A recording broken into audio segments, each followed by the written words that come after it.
जिसके कान हो वो सुन ले, जिसकी आंखें हो वो देख ले। और सेकेंड वर्ल्ड वॉर के बाद पोस्ट वर्ल्ड वॉर एक दुनिया में एक नया ऑर्डर, न्यू वर्ल्ड ऑर्डर उसने आकार लिया। पोस्ट कोरोना भी एक नया वर्ल्ड ऑर्डर नजर आ रहा है। पोस्ट कोरोना के बाद दुनिया में एक नया संबंधों का वातावरण शेप लेगा।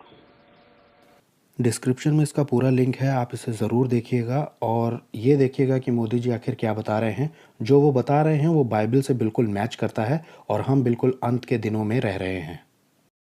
आदम से लेकर के यीशु मसीह के जन्म तक 4000 साल और यीशु मसीह के क्रूस से लेकर के इस अंत के समय तक ये 2000 साल। रैप्चर के बाद एंटी क्राइस्ट के 7 साल और उसके बाद यीशु मसीह का द्वितीय आगमन और उसके बाद 1000 साल यानी कि मिलेनियम ईयर्स। ये सब कुछ तो आपको पता ही है, लेकिन अब ये जान लीजिए कि हम अंत के दिनों में आ गए हैं, क्योंकि प्रधानमंत्री जी खुद संसद भवन में ये बात कह रहे हैं कि एक न्यू वर्ल्ड ऑर्डर का लाना बहुत ही ज़्यादा ज़रूरी हो गया है। अब जरा इसके आगे की बात भी सुन लीजिए। लेकिन आज पोस्ट कोरोना जो नया वर्ल्ड ऑर्डर तैयार होगा, और होना ही है, किस रूप का होगा, कैसा होगा, कौन उसको इनिशिएट करेगा, वो तो वक्त बताएगा। ये बात भी बिल्कुल सच है कि होना ही है, ये न्यू वर्ल्ड ऑर्डर लागू होना ही है, क्योंकि ये बाइबल में दिया है और आप बाइबल की प्रोफेसीज पढ़ के उसका रूप भी समझ सकते हैं और कौन उसे इनिशिएट करेगा ये भी आपको पता चल सकता है। जब एक देश के प्राइम मिनिस्टर या प्रेसिडेंट या दूसरे जो भी गवर्नमेंट के लीडर्स होते हैं वो जाते हैं दूसरे देशों में, तो वो वहाँ जाकर आखिर क्या करते हैं, कभी आपने ये सोचा है? सबसे पहले ये देखा जाता है कि उस कंट्री से हमें फ़ायदा या नुकसान क्या है या उससे हमारे रिलेशनशिप कैसे हैं। फिर ये देखा जाता है कि ये देश इतना आगे क्यों है या इतना पीछे क्यों है, या इस देश की बैकबोन क्या है, ये जो देश है ये किस चीज़ पर चल रहा है, इसका कल्चर क्या है, यहाँ के लोग कैसा सोचते हैं, इनकी मानसिकता कैसी है, और सबसे बाद में ये देखा जाता है कि इनके फ्यूचर प्लान्स क्या हैं। चेक तो ये भी किया जाता है कि इसका इतिहास कैसा है और ये आने वाले समय में विश्व के इतिहास पर कौन सा फ़र्क डाल सकता है। फॉर्मल इनफॉर्मल कई तरह की मीटिंग्स होती हैं, कई सारे मुद्दों पर बात होती है।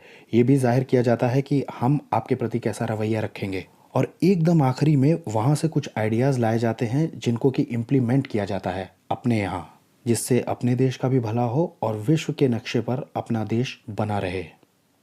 लेकिन दुनिया ने जिस प्रकार से संकट को झेला है, दुनिया इस पर सोचने के लिए मजबूर हुई है और होना है। ऐसी स्थिति में भारत विश्व से कट करके नहीं रह सकता।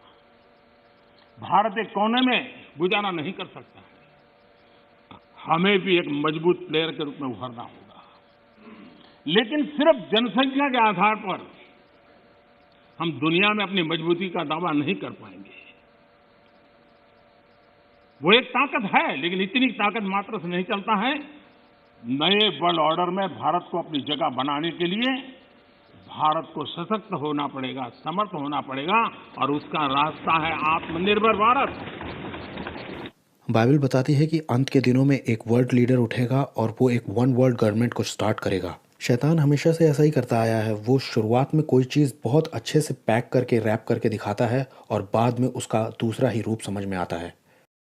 अभी टेक्नोलॉजी के नाम पर बहुत सारे डिसीजंस लिए जाएंगे और फिर एक ऐसा मार्क निकाला जाएगा जिसके बिना किसी भी तरह की चीज़ को ख़रीदना जो कि डेली यूज़ की है वो इम्पॉसिबल हो जाएगा। चाहे वो पेट्रोल हो, चाहे मेडिसिन हो, या और कोई ज़रूरत का सामान, खाने पीने की चीज़ें, ये सब कुछ उस नंबर या उस निशान, उस मार्क के बिना पॉसिबल ही नहीं होगा। इन सब बातों के बीच में एक बात आपको याद रखनी है कि there is a god in heaven. स्वर्ग में एक परमेश्वर है।